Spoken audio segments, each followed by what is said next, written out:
Hey everyone, Jennifer Lee Chan here from NBC Sports Bay Area. It is Thursday, and the Jets have informed Aaron Rodgers they are moving in a different direction.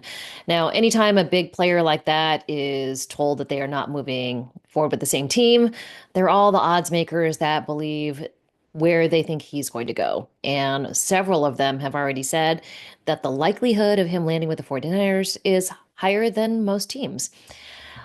And I just don't think it'll happen.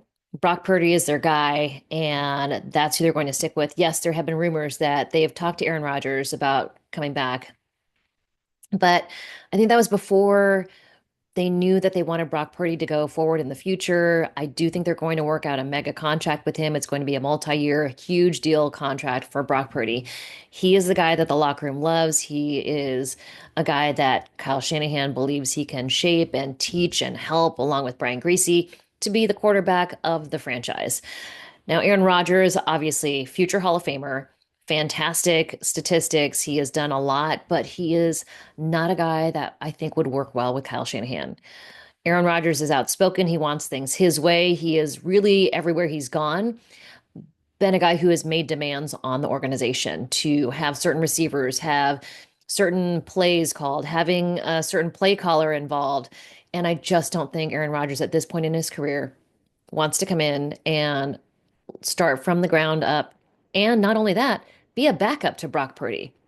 I think there are a lot of teams where Aaron Rodgers could go where they do need a quarterback. I'm thinking Pittsburgh Steelers, perhaps. I mean, I don't think he's going to go to a team that doesn't have a chance, that doesn't have, a tradition of winning and winning recently. I think Aaron Rodgers doesn't want to end his career the way he ended it. I think part of it is also, I mean, you saw when Tom Brady retired, everybody thought Aaron Rodgers was going to retire. And I don't think he wants to have this Hall of Fame ceremonies overshadowed by another quarterback. I think he wants it to be his show. And I think he wants to go out more on top. Maybe if he doesn't win a Super Bowl, at least he goes to the playoffs. At least helps turn around a franchise. I think that's what he wanted with the Jets. And it looked like they were kind of, you know, getting better until he had the Achilles injury. And then the last season just did not work out well for them. So where Aaron Rodgers lands, I'm not sure. There are a lot of teams that do need a quarterback for maybe as a starter, as a bridge quarterback for a young one coming in. This draft class is not filled with quarterbacks like the last few have. So this is a draft where a team might go pick up Aaron Rodgers and put him as a starter because they need someone to carry it along. And he's going to be an upgrade from a lot of different quarterbacks. But I don't think he's an upgrade in regards to Brock Purdy because of what it would cause and what it would create in the locker room and on the field. Kyle Shanahan, as much as he is honest, as much as he is intelligent and open with his players, I think he also wants it his way. And it is his team, and he wants it done a certain way. I also think that, you know, Kyle Shanahan is friends with Matt LaFleur, very close. And Aaron Rodgers was with him in Green Bay for quite some time. And so I know all the ups and downs and the things that happened with Aaron Rodgers and wanting out of Green Bay and not being happy there. I know that Matt LaFleur has shared stories with Kyle Shanahan about how all of that went down. And as much talent as Aaron Rodgers has, I just don't think that's what Kyle Shanahan wants on his team, wants in the locker room. And I don't think Aaron Rodgers is a guy who's going to acquiesce to all the things that Kyle Shanahan wants from his players. So I just don't think it happens. I don't know where these odd makers get their information, but yes, I get emails from these betting sites and they're like, odds that Aaron Rodgers lands in the 49ers. Literally each one, it's like there's one team and then it's the Niners. It's one team and then the Niners. So I don't think it's going to happen, but it'll be interesting to see where he lands because he is, I think, still a guy who has a lot of talent. I think he has, I mean, the arm strength, I think, has never been a question. Just about whether he can assimilate to an organization or not. So, it's got to be a guy who he's familiar with. But I think also Mike Tomlin is a player's coach. There's several players that I've talked to that have said that he has been their favorite coach that they've ever played for. So I think that says a lot. Now, you look at Mike Tomlin and how he managed all of the personalities that have been there.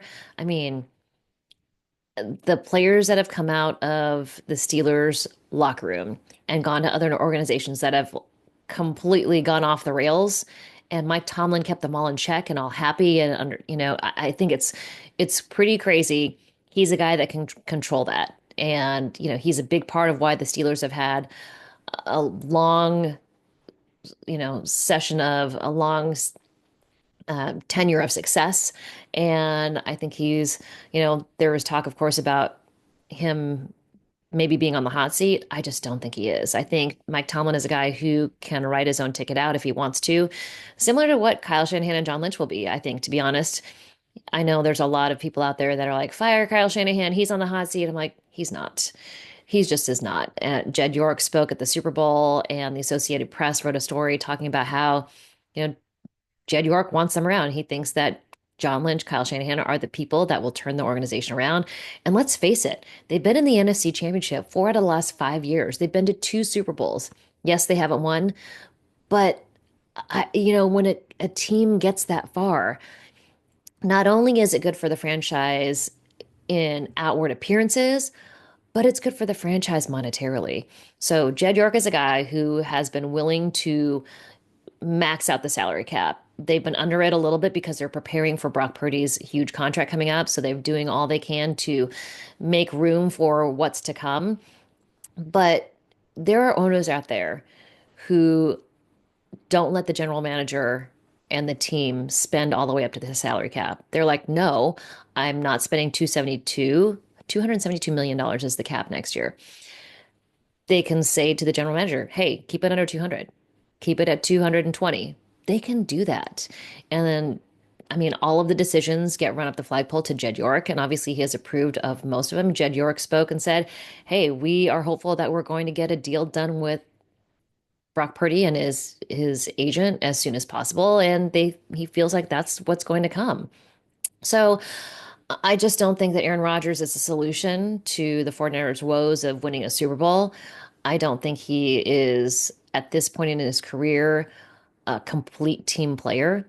I think there's a lot going on that he wants to go out on top, and he, has an agenda. And I just don't think that's going to fit in well with the 49ers. So I don't think that happens. Now, Myles Garrett, on the other hand, I think the 49ers roster and locker room would be pleased to have him there. I just don't know if they can afford it, draft pick wise and financially. They have one first round draft pick, and they haven't had one in a long time. Last year was the first one that they've had in a long time after giving up several draft picks for Trey Lance. They used it on Ricky Pearsall, who probably would have had a much bigger season. And I posted a video of Steve Smith on here about what he said about Ricky Pearsall and how excited he is to see him after a full offseason. So I think they need to keep those young players coming into the building and preparing for the eventual retirement of some of their star players. I know no one ever wants to see guys like Trent Williams or George Kittle or Christian McCaffrey, Fred Warner retire. And it's a little bit of ways before they do, but the team needs to focus on the potential of those days coming up and infuse the locker room with lower paid contracts and high talent. So I think that's where they go. Myles Garrett would be an instant upgrade on the defensive line, but I think they need to focus that money on a guy like Dre Greenlaw and then go after the defensive line in the draft.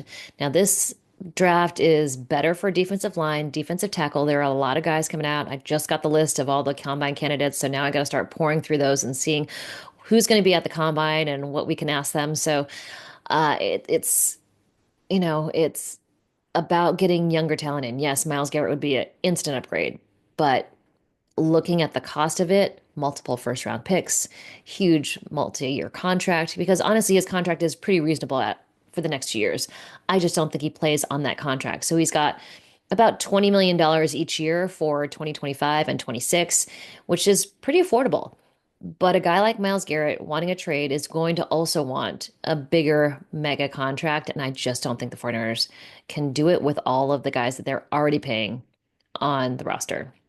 Um, Other news coming up, we head to the combine on the 24th. So if there are any players that you have been watching, I don't get a chance to watch a lot of college football. So give me your favorites underneath, and I'll post the list of combine attendees, and we'll get started on looking at next year and who the 49ers need to draft.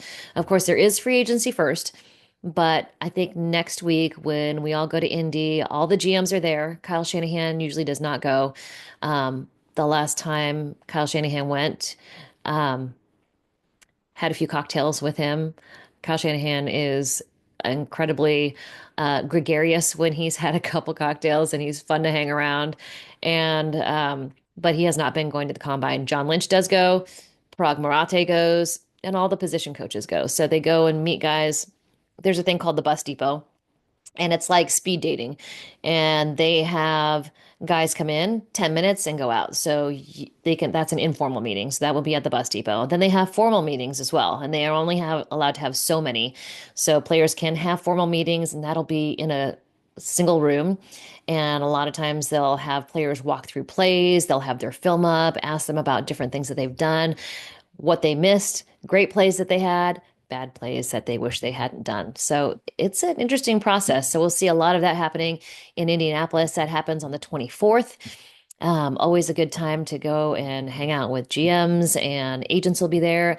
Brock Purdy's agent will be there, and I will try and chat up him a little bit, see what's going on. But again, Myles Garrett would be a huge yes. Aaron Rodgers, huge no.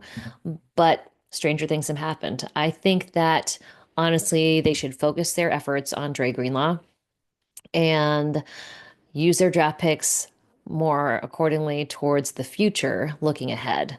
Just because I think that's really where teams do better. Like you look at the Philadelphia Eagles and their front four, and you look at the Los Angeles Rams and their front four, they've really stepped it up. I think the 49ers have gotten away from really solidifying that defensive line. You know, for the longest time, all they did was draft defensive linemen, right? It was, they added during free agency, when it was Nick Bosa and bringing in D Ford, and they signed player after player. It was all about the defense. And then they kind of focused more on the offense, right? It was, they've been paying more money to guys like Christian McCaffrey. They brought in Trent Williams. They are obviously paying George Kittle, Kyle Juszczyk, and now they're going to have to pay Brock Purdy.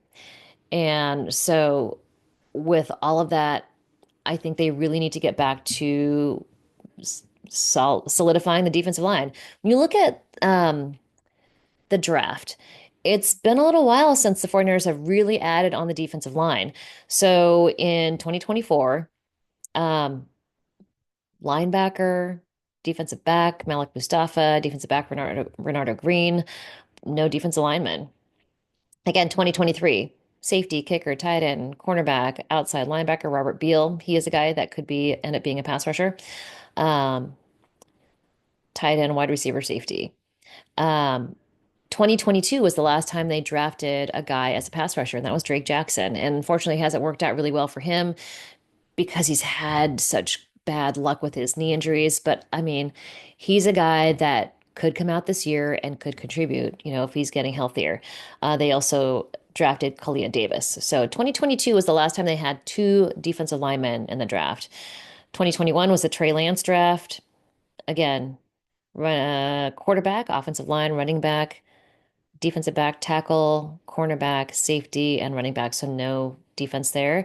2020, Javon Kinlaw. 2019, Nick Bosa. And 2018, Kentavious Street was a little injured. That didn't work out so well. Julian Taylor in the seventh round. 2017, that was John Lynch and Kyle Shanahan's first draft. Solomon Thomas was the guy they picked up, DJ Jones, who has obviously turned into a really good player. So I think there needs to be a refocus on the defensive line, getting those young guys in, guys who will play complementary to Nick Bosa and the guys that they have. They have players. They have some guys that they brought in last year that, you know, need to contribute a little bit more. There were some obvious injuries that happened on the defense, and They just need to get that squared up because when the defense is playing well, it takes the pressure off the offense. And the way the offense has been playing, they need to get their players back out there because injuries really affected the way they were playing. Um, but defensive line, I mean, that's they kind of got away from that, and that's what the Los Angeles Rams used, and it was successful for them and Super Bowl champion Philadelphia Eagles. All right, everybody, I will give you more updates as the week goes along, and I hope you're well. Stay dry, stay safe, especially with all the rain and the weather that's out there in the country, wherever you are. Drop me who you'd like to have me take a look at. That will be at the combine. And please subscribe. Tell your friends that we're doing a YouTube channel here. And if you'd like me to do a live at some point, please let me know. We can schedule a time. I'll do that. Sounds fun. All right. Talk to you guys soon.